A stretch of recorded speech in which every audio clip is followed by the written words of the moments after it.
नमस्कार दोस्तों, स्वागत है आपका प्रगति एमपीएससी यूट्यूब चैनल पर।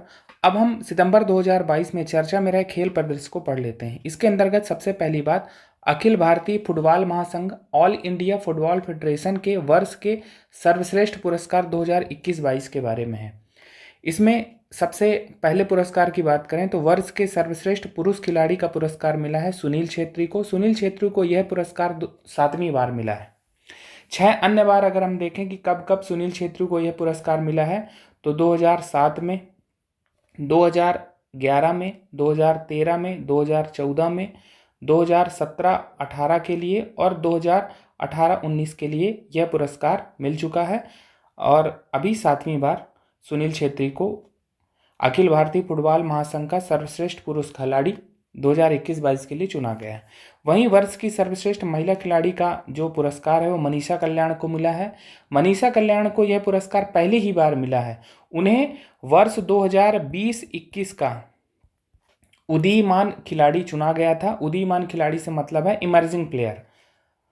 वहीं वर्ष के सर्वश्रेष्ठ उदीयमान खिलाड़ी पुरुष में विक्रम प्रताप सिंह को यह पुरस्कार मिला है और वर्ष की सर्वश्रेष्ठ उदीयमान खिलाड़ी महिला का पुरस्कार मार्टिना थॉकचोम को मिला है। तो ये पुरस्कार ध्यान रखने हैं, हो सकता है हमारे एग्जाम में पूछा जाए। हमारे एग्जाम में कुछ बातें इस प्रकार से पूछी जा सकती हैं कि सुनील छेत्री का संबंध किस खेल से है, ठीक है, मनीषा कल्याण का संबंध किस खेल से है, विक्रम प्रताप सिंह किस खेल से संबंधित हैं, मार्टिना थॉकचोम किस खेल से संबंधित। तो इस प्रकार के पुरस्कार, इस तरह से प्रश्न पूछे जा सकते हैं। और ये भी पूछा जा सकता है कि अखिल भारतीय फुटबॉल महासंघ का सर्वश्रेष्ठ पुरुष खिलाड़ी कौन है। तो ये बातें पूछी जा सकती हैं। चलते हैं आगे और अगली बात देखते हैं। अगली बात डूरंड कप 2022 के बारे में है।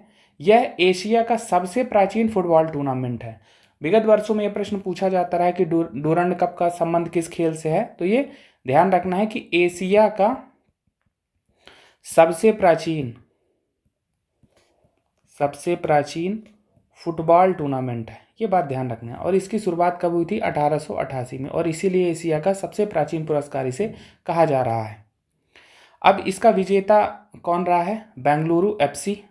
मुंबई सिटी एफसी को इसने हराकर पहली बार ये खिताब जीता है।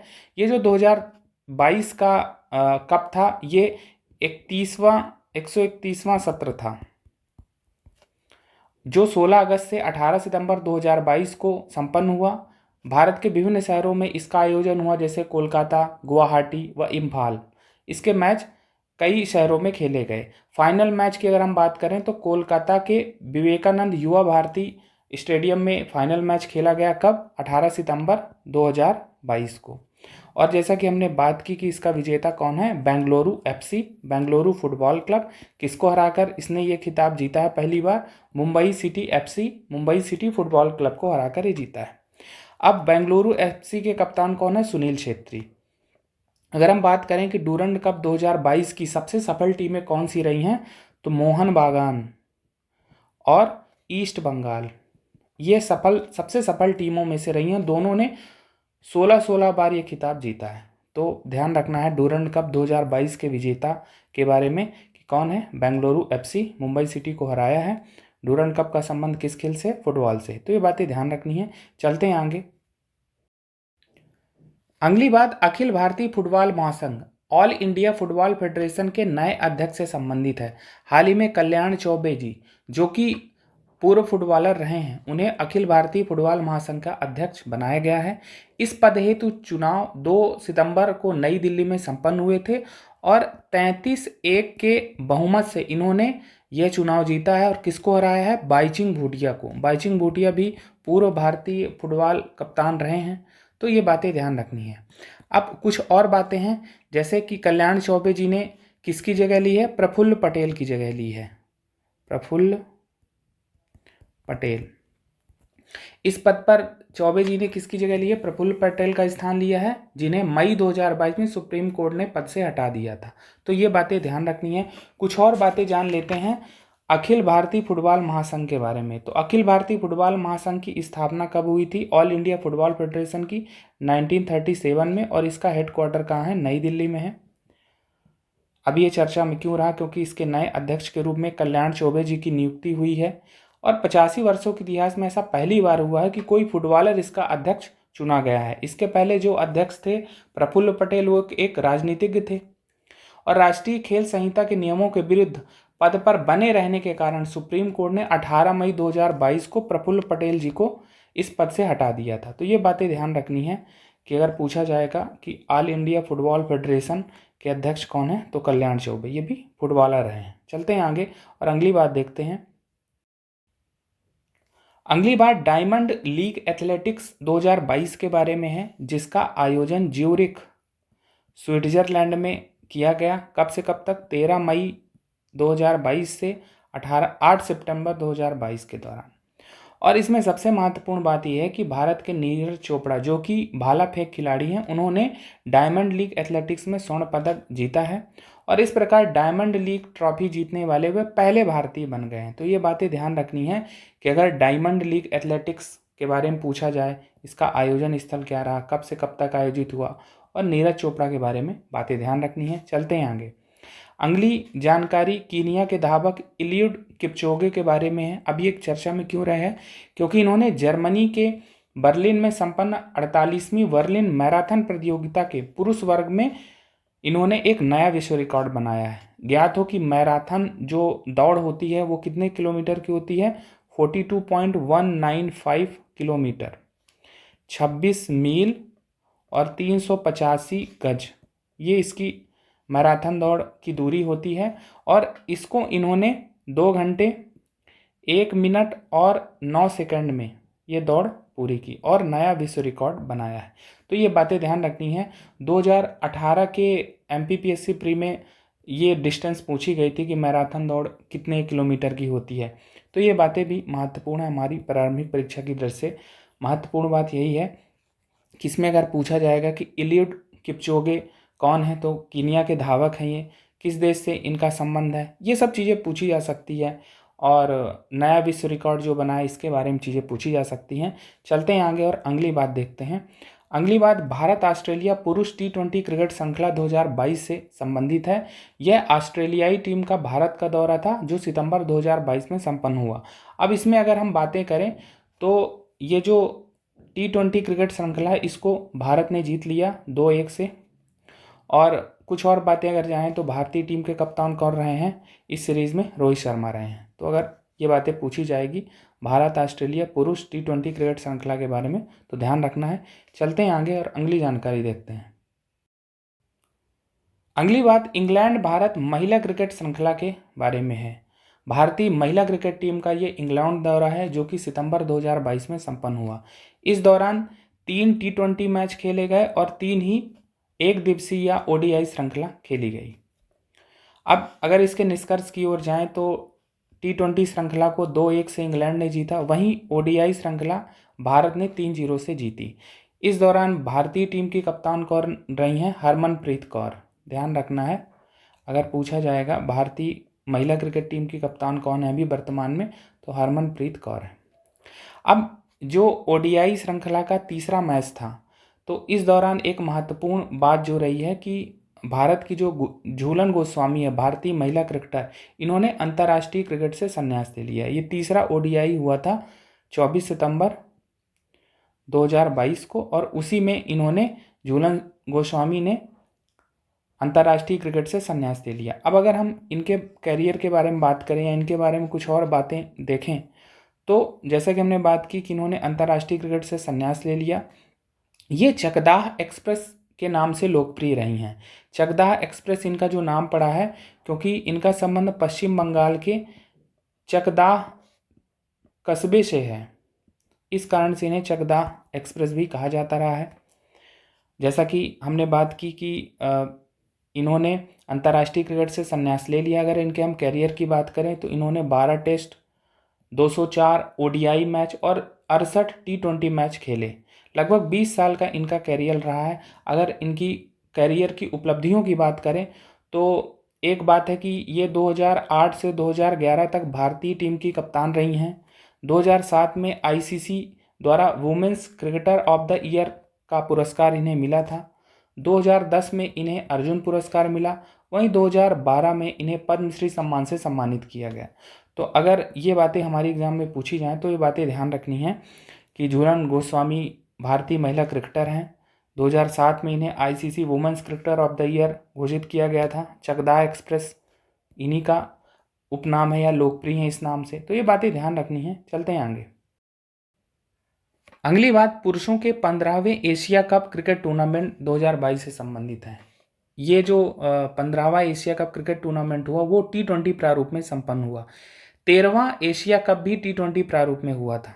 तो ध्यान रखना, बाकी सभी ओडीआई फॉर्मेट में हुए। ओडीआई फॉर्मेट का मतलब है कि सभी मैच एक दिवसीय हुए थे। अभी जो ये 15वां एशिया कप है पुरुषों का, वो T20 फॉर्मेट में हुआ, यानी T20 मैच खेले गए। कुछ बातें जानते हैं जो हमारी एग्जाम में पूछा जा सकता है। जैसे पुरुषों का जो 15वां एशिया कप क्रिकेट टूर्नामेंट था, इसका आयोजन कहाँ हुआ? यूएई में हुआ, श्रीलंका की मेजबानी में, 27 अगस्त से 11 सितंबर 2022 को। अब इसमें 6 टीमें थी। 6 टीमों के नाम अगर देखें तो भारत है, श्रीलंका है, पाकिस्तान है, बांग्लादेश है, अफगानिस्तान है और एक नई टीम थी हांगकांग। अब अगर हम इसके निष्कर्ष की बात करें तो फाइनल मैच 11 सितंबर 2022 को दुबई में खेला गया और इसका विजेता रहा श्रीलंका। फाइनल मैच में इसने पाकिस्तान को 23 रनों से हराया और छठी बार एशिया कप जीता। अगर हम भारत की बात करें तो भारत का इसमें तीसरा स्थान रहा। भारत एशिया कप 7 बार जीत चुका है। अगर हम कुछ और बातें इसमें देखें तो इस टूर्नामेंट का प्लेयर ऑफ द सीरीज का अवार्ड श्रीलंका के ऑलराउंडर वानिंदु हसरंगा को मिला। वहीं अगर हम देखें कि इसका आगामी आयोजन कहाँ हो किया जाएगा, यानी जो 16वां एशिया कप क्रिकेट टूर्नामेंट है वो कहाँ होगा, तो 2023 में पाकिस्तान में प्रस्तावित है। तो ये बातें ध्यान रखनी है। महत्वपूर्ण बात है इसके आयोजन स्थल को लेकर, विजेता को लेकर और आगामी जो इसका संस्करण है कहाँ आयोजित होगा। ठीक है, तो ये बातें महत्वपूर्ण है। चलते हैं आगे और अगली बात देखते हैं। अगली बात दलीप ट्रॉफी 2022-23 से संबंधित है और इसका विजेता रहा वेस्ट जोन। इसने 19वीं बार दलीप ट्रॉफी जीती है।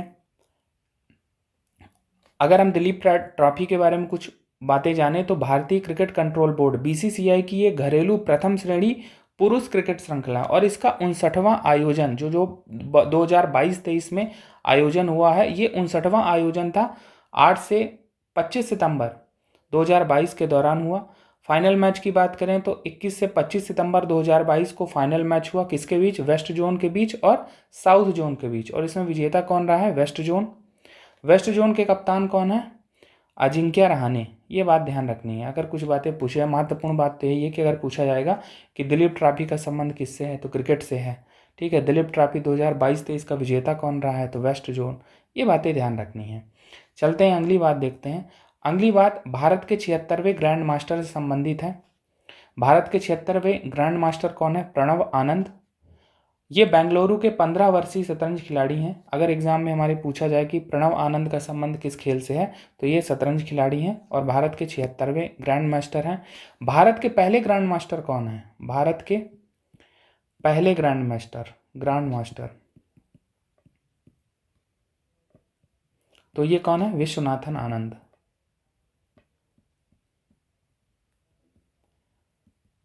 1987 में ये पहले ग्रैंड मास्टर बने थे। तो ये बात ध्यान रखनी है। चलते हैं आगे और अगली बात देखते हैं। अगली बात अल्टीमेट खो खो 2022 के बारे में है। ये इसका पहला ही संस्करण था खो खो का। इसका आयोजन 14 अगस्त से 4 सितंबर 2022 के दौरान हुआ। इसमें 6 टीमें खेली और 34 मैच खेले गए। महत्वपूर्ण बात है इसके विजेता को लेकर कि पहले संस्करण का विजेता रहा है ओडिशा जगरनॉट्स। इसने तेलुगु योद्धास को हराया। तो अगर पूछा जाएगा कि अल्टीमेट खो खो 2022 का पहला संस्करण किसने जीता है, तो ओडिशा जगरनॉट्स ने। ठीक है, ये बातें ध्यान रखनी है। चलते हैं आगे और अगली बात देखते हैं। अगली बात हॉकी इंडिया के नए अध्यक्ष से संबंधित है। हाल ही में दिलीप तिर्की को हॉकी इंडिया का नया अध्यक्ष नियुक्त किया गया है। सब कब की बात है? ये सितंबर 2022 की। अब दिलीप तिर्की कौन है? ये भारतीय हॉकी टीम के पूर्व कप्तान रहे हैं। तो पूछा जाएगा कि हॉकी इंडिया के नए अध्यक्ष कौन है, तो दिलीप तिर्की। चलते हैं आगे और अगली बात देखते हैं। अगली बात, हाल ही में सेरेना विलियम्स चर्चा में रही हैं। क्यों चर्चा में रही हैं? क्योंकि इन्होंने पेशेवर टेनिस से संन्यास ले लिया है। अब सेरेना विलियम्स हैं कौन? अमेरिका की दिग्गज टेनिस खिलाड़ी रही हैं। अगर हम इनके कैरियर की बात करें तो इनका कैरियर 1995 से 2022 तक लगभग 27 वर्षों का रहा और इन्होंने अपने कैरियर में 23 ग्रैंड स्लैम जीते हैं, एकल खिताब। 23 ग्रैंड स्लैम एकल खिताब इन्होंने जीते हैं और 14 ग्रैंड स्लैम युगल खिताब, वहीं 2 मिश्रित युगल खिताब जीते हैं। 23 ग्रैंड स्लैम एकल खिताब हम बात करें तो 7 Australian open, 7 Wimbledon, 6 US open, वहीं 3 फ्रेंच ओपन हैं इसमें। इन्होंने आखिरी मैच कब खेला है? आखिरी मैच इन्होंने यूएस ओपन 2022 में खेला है, हालांकि उस मैच में वो हार गई। तो ध्यान रखना ये चीज़ें। अगर पूछा जाएगा सेरेना विलियम्स के बारे में तो ये अमेरिका की दिग्गज टेनिस खिलाड़ी रही हैं। ठीक है, चलते हैं आगे और अगली बात देखते हैं। अभी रोजर फेडरर चर्चा में रहे हैं। क्यों चर्चा में रहे हैं? क्योंकि इन्होंने अंतर्राष्ट्रीय या पेशेवर टेनिस से संन्यास ले लिया और इसी कारण ही चर्चा में रहे हैं। अगर हम रोजर फेडरर के बारे में कुछ बातें जानें तो ये स्विट्जरलैंड के दिग्गज टेनिस खिलाड़ी रहे हैं। हाल ही में चर्चा में क्यों रहे? क्योंकि पेशेवर टेनिस से इन्होंने संन्यास ले लिया। अगर इनके करियर की बात करें तो इनका करियर 1997 से 2022 तक का रहा, लगभग 25 वर्ष। और जैसा कि हमने बात की कि स्विट्जरलैंड के दिग्गज टेनिस खिलाड़ी हैं। इन्होंने 20 ग्रैंड स्लैम एकल का खिताब जीता है, जिसमें से 8 विंबलडन है, ऑस्ट्रेलियन ओपन 6 हैं, यूएस ओपन 5 है, फ्रेंच ओपन 1 है। और अंतिम मैच इन्होंने लेवर कप में खेला है। अभी हम लेवर कप पुरुषों का जो टेनिस टूर्नामेंट है उसके बारे में बात करेंगे, उसी में इन्होंने अंतिम मैच अपना खेला है। तो अगर पूछा जाएगा रोजर फेडरर तो टेनिस खिलाड़ी हैं, किस देश संबंधित हैं? स्विट्जरलैंड के। चलते हैं आगे और अगली बात देखते हैं। अगली बात महिलाओं के टेनिस टूर्नामेंट चेन्नई ओपन 2022 के बारे में है, जिसका आयोजन चेन्नई में 12 से 18 सितंबर 2022 के दौरान हुआ। एक बात ध्यान रखना है कि 12 वर्षों के पश्चात WTA का भारत में आयोजित ये पहला टूर्नामेंट है। ये ध्यान रखना है कि 12 वर्षों के बाद कोई टूर्नामेंट भारत में आयोजित हुआ है। चेन्नई ओपन टेनिस टूर्नामेंट है और महिलाओं का है। अब अगर हम इसमें विजेताओं की बात करें तो एकल खिताब किसने जीता है? लिंडा फ्रुविर्तोवा, जो कि चेक गणराज्य की हैं। वहीं युगल खिताब जीता है गैब्रिएला डाब्रोस्की, कनाडा की हैं, और लुइसा स्टेफनी ब्राज़ील की हैं। तो ये बातें ध्यान रखनी है। अगर पूछा जाएगा कि चेन्नई ओपन का आयोजन कहाँ हुआ, तो भारत में चेन्नई में हुआ। कब से कब तक हुआ? 12 से 18 सितंबर 2022 को हुआ। महिलाओं का ये टेनिस टूर्नामेंट है। एकल खिताब विजेता कौन है? युगल खिताब कौन जीता? ये बातें ध्यान रखनी है। चलते हैं आगे और अगली बात देखते हैं। अगली बात लेवर कप 2022 से संबंधित है। अब लेवर कप पुरुषों का टेनिस टूर्नामेंट है, हमने अभी बात की थी। ठीक है, तो ये पुरुषों का टेनिस टूर्नामेंट है और इसका आयोजन कहाँ हुआ? लंदन में हुआ। ये जो 2022 का लेवर कप है ये 5वां सत्र था। 2020 में नहीं हुआ था कोविड-19 के कारण। अगर हम लेवर कप के बारे में कुछ और बातें जानें तो ये 2017 से प्रारंभ हुआ और ये 2 टीमों के बीच खेला जाता है। 2 टीमें कौन कौन सी हैं? एक तो यूरोप की टीम है और दूसरी है शेष विश्व की टीम है। और जैसा कि हमने बात की कि लेवर कप 2022 5वां संस्करण था। 2007 में पहला संस्करण हुआ, 2020 में कोविड-19 के कारण आयोजन नहीं हो सका था, इसलिए 5वां है।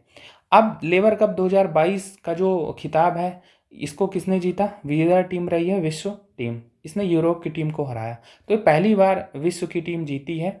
ये बातें ध्यान रखनी है। और अगर हम बात करें कि लेवर कप का नामकरण किस आधार पर है तो रॉड लेबर ऑस्ट्रेलियाई खिलाड़ी हैं, उनके नाम पर इसका नामकरण किया गया। तो ये बातें ध्यान रखनी है। महत्वपूर्ण बात यह है कि लेवर कप क्या है? पुरुषों का टेनिस टूर्नामेंट है। लेबर कप 2022 का विजेता कौन रहा है? विश्व टीम रही है। यूरोप की टीम को इसने हराया। 2 टीमें तो इसमें भाग ही लेती हैं। तो ये बातें ध्यान रखनी है। चलते हैं आगे। अगली बात 17वीं विश्व कुश्ती चैंपियनशिप वर्ल्ड रेसलिंग चैंपियनशिप 2022 के बारे में है, जिसका आयोजन 10 से 18 सितंबर 2022 को बेलग्रेड सर्बिया में किया गया। अब अगर हम पदक तालिका की ओर नज़र डालें तो इसमें पहला स्थान अमेरिका का है। अमेरिका ने 15 पदक अर्जित किए, जिसमें 7 स्वर्ण, 6 रजत और 2 कांस्य हैं। वहीं दूसरे स्थान पर जापान रहा। जापान ने 13 पदक अर्जित किए। और तीसरे स्थान पर टर्की रहा, जिसने 7 पदक अर्जित किए। अगर हम भारत की बात करें तो भारत इसमें 2 कांस्य पदक जीत सका। 2 कांस्य पदक जो भारत ने जीते हैं उसमें बजरंग पुनिया और विनेश फोगाट हैं।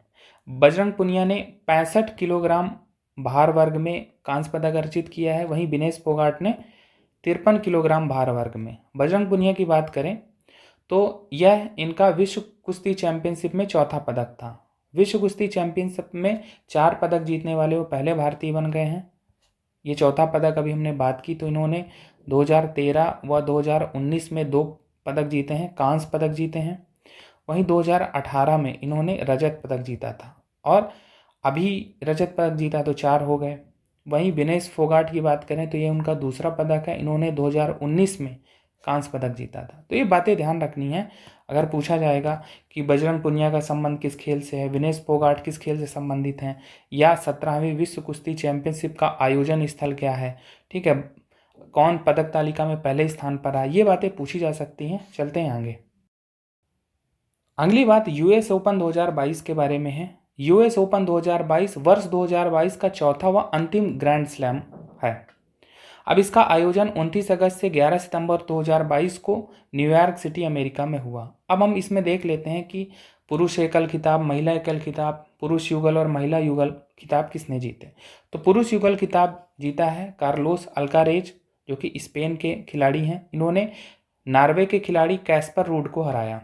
वहीं महिला एकल का खिताब ईगा स्वेतेक, जो कि पोलैंड के खिलाड़ी हैं, उन्होंने जीता, और इन्होंने ओन्स जेवियर, जो कि ट्यूनीशिया के खिलाड़ी हैं, उनको हराया। पुरुष युगल का खिताब अमेरिका के राजीव राम व जो सेलिसबरी, जो कि ब्रिटेन के खिलाड़ी हैं, उन्होंने जीता, और इन्होंने वेस्ले कूलहॉफ, नीदरलैंड के खिलाड़ी, व ब्रिटेन के खिलाड़ी नील स्कूपस्की को हराया। वहीं महिला युगल का खिताब बारबोरा क्रेजिस्कोवा व कैटरीना सिन्याकोवा की जोड़ी ने जीता, और मिश्रित युगल का खिताब स्टॉर्म सैंडर्स व जॉन पियर्स की ऑस्ट्रेलियाई जोड़ी ने जीता। तो ये चीज़ें याद रखनी है, प्रश्न विगत वर्षों में यहाँ से पूछे गए हैं। और यहाँ पर हमने एक लिस्ट आपको प्रोवाइड कराई है कि वर्ष 2022 में जो भी चारों ग्रैंड स्लैम हुए हैं उनके विजेता और उप विजेताओं के बारे में। जैसे ऑस्ट्रेलियाई ओपन पहला होता है, ये जनवरी 2022 में खेला गया, ठीक है। पुरुष एकल का खिताब, महिला एकल का खिताब, पुरुष युगल, महिला युगल, तो ये चीज़ें यहाँ पर कंप्लीट लिस्ट है, आप पूरा रिवीजन यहाँ कर सकते हैं। ऐसे ही फ्रांसीसी ओपन मई में हुआ, मई जून में, विंबलडन जून जुलाई में हुआ, और अमेरिकी ओपन जो अभी पढ़ा अगस्त सितंबर 2022 में। विजेता कौन है पुरुष एकल के, तो ये बातें ध्यान रखनी है। ये सब आप यहाँ पर रिवीजन कर सकते हैं। इन सब को मैंने अलग अलग माह में जो करंट अफेयर आए उनमें सब में पढ़ाया है, और यहाँ पर आपका कंप्लीट रिवीजन हो जाएगा। तो इस प्रकार से हमने सितंबर 2022 में चर्चा में रहे महत्वपूर्ण मुद्दों को पढ़ा। धन्यवाद।